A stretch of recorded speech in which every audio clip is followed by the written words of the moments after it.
하나님의 은혜와 평강이 우리 모두에게 임하기를 예수님의 이름으로 간절히 축원해 드립니다. 오늘 말씀은 디모데전서 1장 12절에서 15절 말씀을 근거로 쓰임 받음의 조건이라는 제목으로 하나님 말씀 증거하겠습니다. 진리 안에 거하라 디모데 전후서 강의 세 번째 시간입니다. 우리가 디모데 전서 말씀을 통해서 하나님의 은혜를 나누고 있습니다. 디모데 전서를 쓴 목적은 바울이 믿음의 아들, 복음의 아들인 이 목양의 아들인 디모데에게 용기를 주고 격려하고 세워주기 위한 목적으로 이 디모데서를 쓴 것을 볼 수가 있습니다. 디모데의 모습을 보면 참 부족한 모습이었죠. 나이가 먼저 어렸습니다. 그래서 너의 연소함을 없이 여기지 말라 이렇게 할 정도로 이 디모데는 좀 나이가 어렸던 것 같습니다. 또 마음도 연약한 모습이었고 또 병약한 모습, 병이 있었던 것 같습니다. 이 디모데가 이 목회자로 이렇게 쓰임 받고 또 부름을 받았을 때 아마 이런 생각이 있었던 것 같습니다. 나 같은 사람이 어떻게 쓰임을 받을 수 있나? 나도 하나님께서 부르신 것이 맞나? 이런 아마 마음도 있었을 것 같습니다. 그런 이 디모데가 바울의 모습을 보면서 바울의 모습에 비하면 나는 정말 아무것도 아닌 모습인데 좀 바울 같은 사람이 쓰임 받는 사람이지 나 같은 사람이 쓰임 받나? 이런 마음도 아마 있었을 것 같습니다. 이 모습을 보면서 바울은 그러면 왜 하나님은 나 같은 이 바울인 나를 사용하셨나? 쓰임 받음의 조건이 맞나? 이것을 너가 좀 점검해라 라는 의미에서 오늘 말씀을 전해주고 있는 것을 볼 수가 있는 것입니다. 우리도 마찬가지입니다.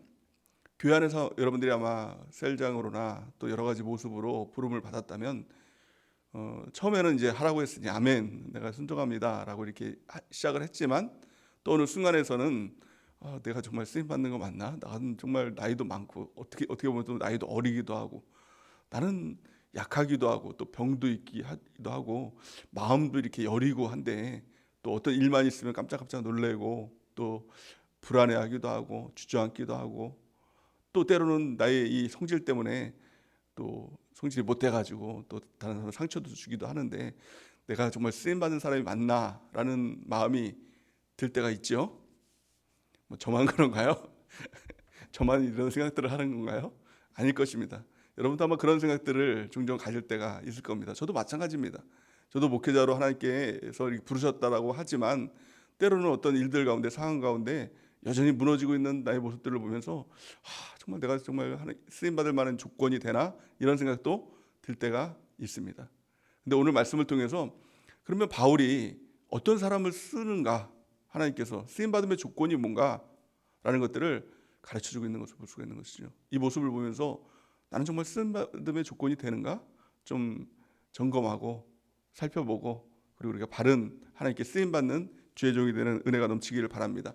가장 첫 번째, 바울이 자신이 쓰임 받을 수 있었던 이유, 나는 어떻게 쓰임 받았나, 쓰임 받음의 조건에 대해서 이야기를 합니다. 12절 말씀에 보니까 이렇게 말씀합니다. 나를 능하게 하신 그리스도 예수 우리 주께 내가 감사함은 나를 충성되이 여겨 내게 직분을 맡기심이니 이렇게 말씀합니다. 쓰임 받음의 가장 첫 번째 조건이 뭐냐? 나를 능하게 하신 그리스도 예수라는 것입니다. 우리는 쓰임받음의 조건을 종종 내 자신 안에서 찾습니다. 내가 그래도 뭐가 돼야 하나님께 쓰임받는 것 아닌가?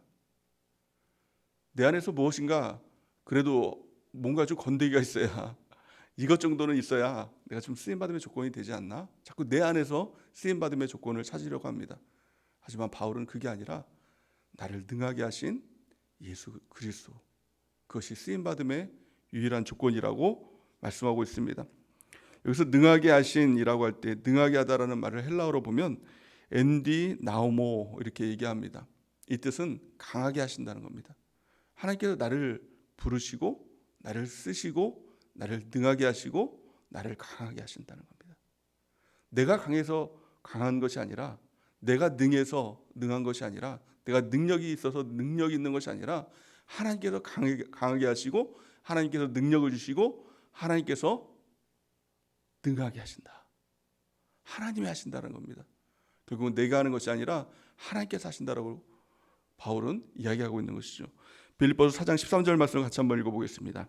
시작. 내게 능력 주신 자 안에서 내가 모든 것을 할 수 있느니라. 아멘. 이것이 저와 여러분들의 고백이 되길 바랍니다. 내게 능력 주신 자 아닙니다. 우리 신앙의 위기가 또 쓰임받을 때 이 사역자들의 위기가 언제 찾아올까요? 그것은 내가 잘 나갈 때 찾아오는 것이 아니라 그래도 내가 할 수 있지, 내가 하는 거지, 내가 드러날 때 가장 위기가 찾아옵니다. 모든 것을 주님께서 하시는 것이죠. 그러기에 우리의 고백은 항상 나는 영입니다. 이 고백이 있어야 하는 것입니다. 나는 무익한 종입니다.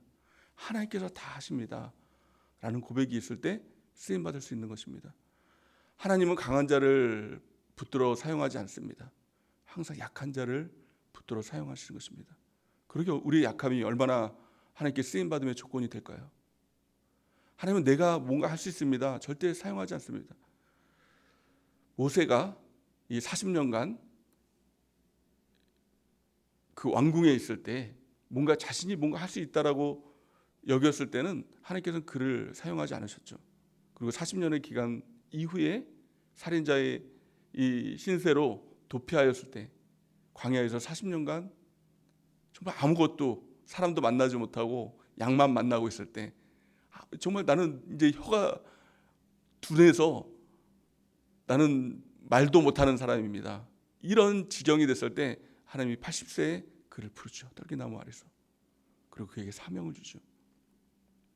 바울은 아무것도 아니었을 때, 정말 제로가 됐을 때, 정말 바보가 됐을 때, 양밖에 모르는 바보가 됐을 때 하나님 그를 불러주십니다. 우리의 모습도 마찬가지입니다.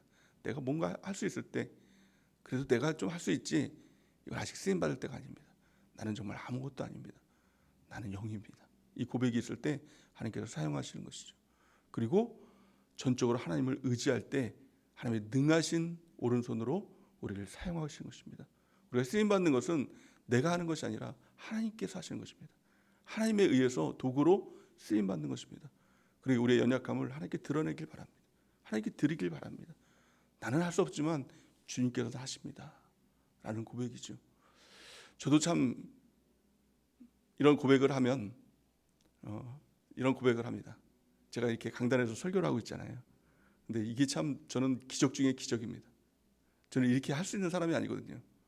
뭐 여러분들이 볼 때는 아이고 설교 뭐 그거 하면서 뭐 기적이라고 하냐 이렇게 할 수도 있지만 그 정도는 나도 하겠다 이렇게 할 수 있겠지만 저는 사실은 어렸을 때부터 이 앞에서 발표하는 거에 대한 어떤 두려움을 갖고 있는 사람입니다. 그러니까 다리가 떨리고 심장이 떨리고 말 한마디도 못합니다. 막 머리가 하얘지기도 하고 말이 그냥 안 나와요. 근데 이런 사람을 하나님께서 불러서 설교자로 쓰시겠다고 하니 정말 처음에는 정말 미치고 환장을 노르시죠. 어떻게 합니까? 그래서 막 기도하고 뭐 저는 절대로 못합니다. 뭐 땡강도 쓰고. 근데 목사님이 그냥 뭐 강단에 서서 해라고 하면 하는 거 아닙니까? 그러니까 막 기도하면서 또 막 그렇게 하면서 이제 설교를 하다 보니 이제 벌써 20년이 이제 흘렀잖아요. 근데 또 설교를 하다 보니까 또 이제 마음에 그래도 이제 좀 어느 정도 회복이 됐나? 이 무대 공포증이 좀 회복이 되고 발표 이 두려움증이 좀 회복이 됐나? 이런 생각들을 좀 가끔 가질 때가 있었거든요. 근데 요즘에 제가 이제 학교를 다닙니다. 대전에 대학원을 다니기 시작하면서 거기서 또 발표를 또 이렇게 시키더라고요. 또 조별 발표 뭐 그런 것들을 시키는데 제가 이제 지난달인가요? 조별 발표 뽑혀가지고 발표를 한 적이 있습니다. 근데 여전히 거기서 다리가 막 후달리면서 뭐 준비한 걸 하는데 막 덜덜덜 떨리더라고요. 이게 회복된 게 아니구나. 이것도 깨닫기 시작합니다. 강단에 있으면 또 그렇게 또 떨리고 다리가 막 떨릴 정도로 그렇게 하진 않거든요. 뭐 긴장은 되지만요. 근데 정말 하나님이 하시는구나. 하나님의 능력이 없으면 나는 여전히 쓰임 받을 수 없는 존재이구나라는 것을 깨닫게 됩니다. 여러분도 마찬가지죠. 여러분들 쓰임 받을 수 있는 조건 있는 사람 있나요? 있으면 아직 쓰임 받는 거 아닙니다. 그거 다 떨어져야 됩니다. 재료가 될 때 하나님께 쓰임 받을 수 있는 것이죠. 그리고 늘 우리의 고백은 하나님 나는 영입니다. 주님께서 백입니다. 이 고백 가운데 우리가 평생 쓰임 받는 은혜가 있기 바랍니다. 또 두 번째는요. 그 능하게 하신 하나님께서 나를 어떻게 여겨? 충성되이 여겨서 나에게 직분을 맡겨주셨다는 겁니다. 내가 충성된 게 아니라 그래도 충성되다. 하나님께서 그렇게 여겨주셨다는 겁니다. 그 은혜죠. 감사죠. 그것을 감사함으로 우리가 받아들이는 것입니다. 또 우리의 일은 하나님께서 나에게 맡겨주신 일이다. 이것을 우리가 꼭 기억해야 되는 것입니다. 어느 순간에선가 하나님께서 나에게 맡겨주신 일이라는 것을 우리가 아는데요, 이렇게 사역을 하다 보면 꼭 내 것처럼 여길 때가 있습니다. 내 것처럼 여겨요. 우리가 맡겨주신 셀도 그렇고요, 또 맡겨주신 가정도 그렇고요, 또 맡겨주신 어떤 일들 가운데 사역도 그렇고 내 것 같이 여길 때가 있답니다. 그래서 언제 알 수 있느냐면 어렵고 힘들 때 그것을 알 수가 있죠. 어렵고 힘들면 어떤 생각을 갖습니까? 이제 내려놔야지, 여기까지인가 보다, 이런 생각을 갖죠. 뭐 저만 그런가요? 또 여러분은 아닌가요? 그럴 때 그런 생각을 가질 때가 있어요. 근데 그 마음이 어떤 마음입니까? 내려놔야겠다라는 마음. 내 거니까 자꾸 내려놓을까 할까, 이 고민을 하는 것입니다. 하나님께서 나에게 맡겨주신 것이면 하나님께서 그만두라라고 할 때까지 계속 하는 것이 맞는 것 아닙니까?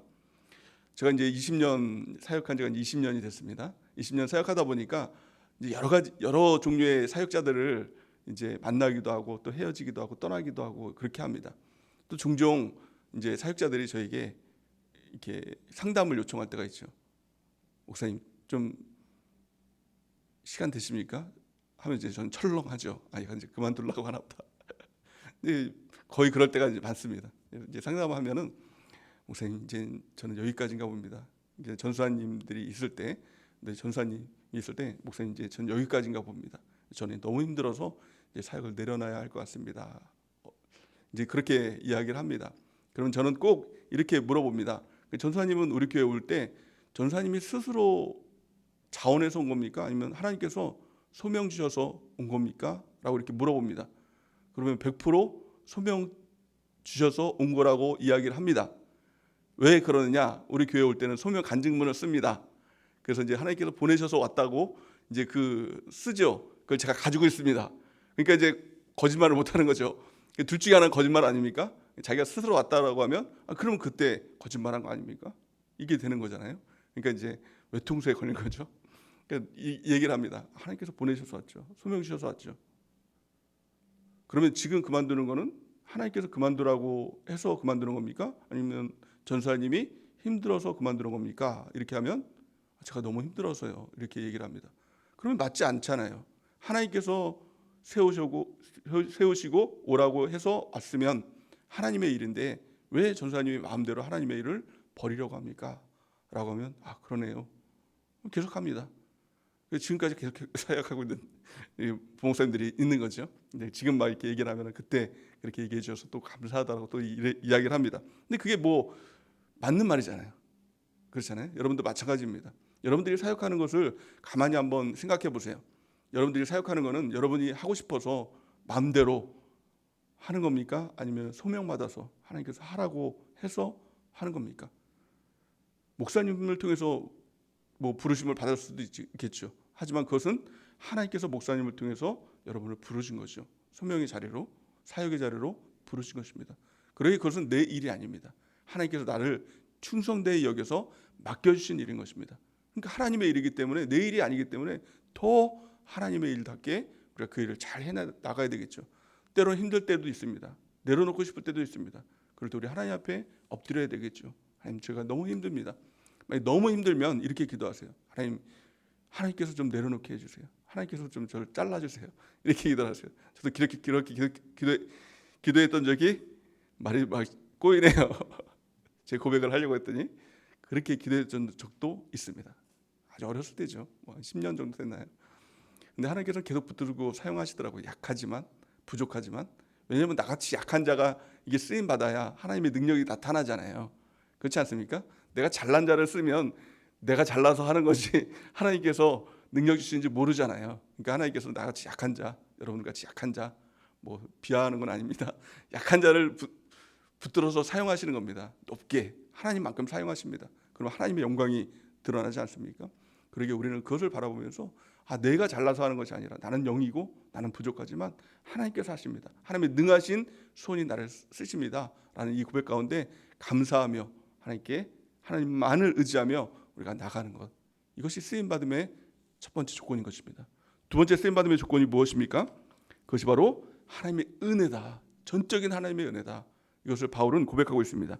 우리 13절 14절 말씀을 같이 한번 읽어보겠습니다. 시작. 내가 전에는 비방자요 박해자요 폭행자였으나 도리어 긍휼을 입은 것은 내가 믿지 아니할 때에 알지 못하고 행하였음이니라. 우리가 주의 은혜가 그리스도 예수 안에 있는 믿음과 사랑과 함께 넘치도록 풍성하였도다. 아멘. 바울은 고백합니다. 나는 쓰임 받을 만한 아무런 조건이 없다. 나는 비방자고 박해자고 폭행자였다. 교회를 무너뜨리기 위해서 노력하는 그런 사람이었다. 나는 버림받을 만한 사람이었다. 그럼에도 불구하고 하나님의 은혜가 나에게 넘치니까 하나님께서 나를 사용하셨다는 겁니다. 이 모습이 우리의 모습 아닐까요? 우리는 하나님을 알기 전에 비방자고 또 박해자고 포행자 아니었습니까? 근데 하나님의 은혜가 우리 가운데 넘쳐서 우리를 쓰시는 것 아닙니까? 우리가 쓰임받음에 있어서 하나님께 드릴 수 있는 최고의 반응은 감사밖에 없는 것입니다. 처음부터 끝까지 감사, 그 은혜를 기억하는 우리 모두가 되는 은혜가 있길 바랍니다. 또한 사도 바울은 말년에 이렇게 고백을 하죠. 고린도전서 15장 10절 우리 같이 한번 읽어보겠습니다. 시작. 그러나 내가 나된 것은 하나님의 은혜로 된 것이니 내게 주신 그의 은혜가 헛되지 아니하여 내가 모든 사도보다 더 많이 수고하였으나 내가 한 것이 아니요 오직 나와 함께 하신 하나님의 은혜로라. 아멘. 하나님의 은혜를 기억하길 바랍니다. 하나님의 은혜가 사라지면 둘 중에 하나입니다. 나의 의, 나의 공로, 이걸 드러내기 원하는 교만, 아니면 이것이 드러나지 않으면 나타나는 낙심. 교만과 낙심이 오가는 이유는 하나님의 은혜를 잃어버렸기 때문인 것입니다. 늘 하나님의 은혜를 붙드는 귀한 축복이 있기를 바랍니다. 이 은혜는 단지 어떤 감정이 아닙니다. 은혜 주셨으니까 감사해. 이 정도의 어떤 감정, 허상이 아니라 이 은혜는 실제입니다. 우리 주머니에 혹시 돈이 있거나 없거나 둘 중에 하나겠죠. 돈이 있는 것과 마찬가지로, 재물이 있는 것과 마찬가지로 실제적인 것입니다. 눈에 보이는 것입니다. 그러기에 우리 안에 은혜를 채워야 된다는 겁니다. 여러분 안에 은혜가 있습니까? 은혜를 채워야 합니다. 어떻게 채워야 될까요?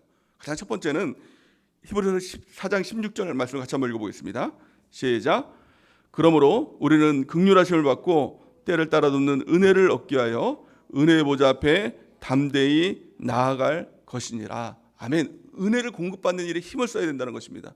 은혜의 보좌 앞에 담대히 나가는 것입니다. 셀 가운데 담대히 나가고, 예배 가운데 담대히 나가고, 또 기도회 가운데 우리가 담대히 나가고, 기도의 자리, 큐티의 자리에 담대히 나가서 그 은혜를 채워야 그 은혜가 우리를 이끌어 가시는 것입니다.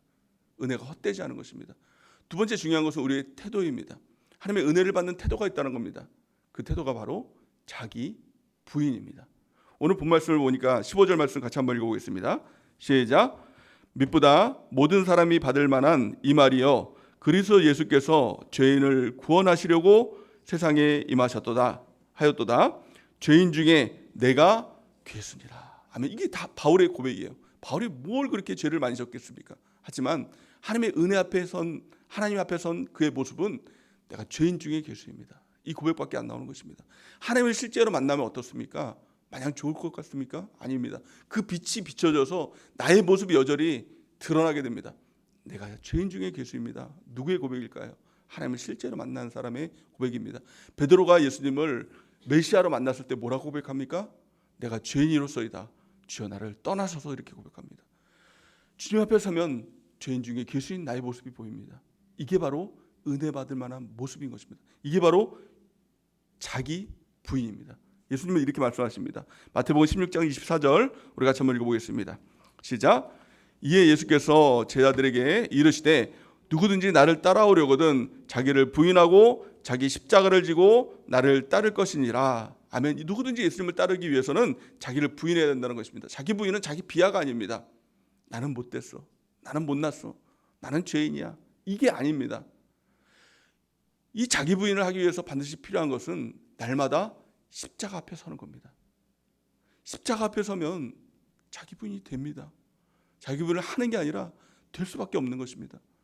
사도 바울은 이렇게 고백하죠. 고린도전서 15장 31절 말씀에 보니까 형제들아 내가 그리스도 예수 우리 주 안에서 가진 바 너희에 대한 나의 자랑을 두고 단언하노니 나는 날마다 죽노라. 이 고백이 저와 여러분들의 고백이 되길 바랍니다. 이 죽는다는 것은 십자가 앞에 선다는 겁니다. 예수님께서 죽으실 때 나도 예수님과 함께 죽었습니다. 이 고백이 날마다 죽는 고백인 것입니다. 갈라디아서 2장 20절 우리 마지막으로 같이 한번 읽어보겠습니다. 시작. 내가 그리스도와 함께 십자가에 못 박혔나니 그런즉 이제는 내가 사는 것이 아니요 오직 내 안에 그리스도께서 사시는 것이라. 이제 내가 육체 가운데 사는 것은 나를 사랑하사 나를 위하여 자기 자신을 버리신 하나님의 아들을 믿는 믿음 안에서 사는 것이니라. 아멘. 이게 거듭남의 고백인 것이죠. 우리가 만약에 거듭났다면 이 고백이 항상 우리 가운데 있는 것입니다. 내가 그리스도와 함께 십자가 달려 죽었습니다. 이제는 내가 사는 것이 아니라 내 안에 예수님이 사십니다. 이 믿음의 고백으로 주 앞에 나가는 귀한 축복이 있기 바랍니다. 이 사람에게 하나님의 은혜가 부어집니다.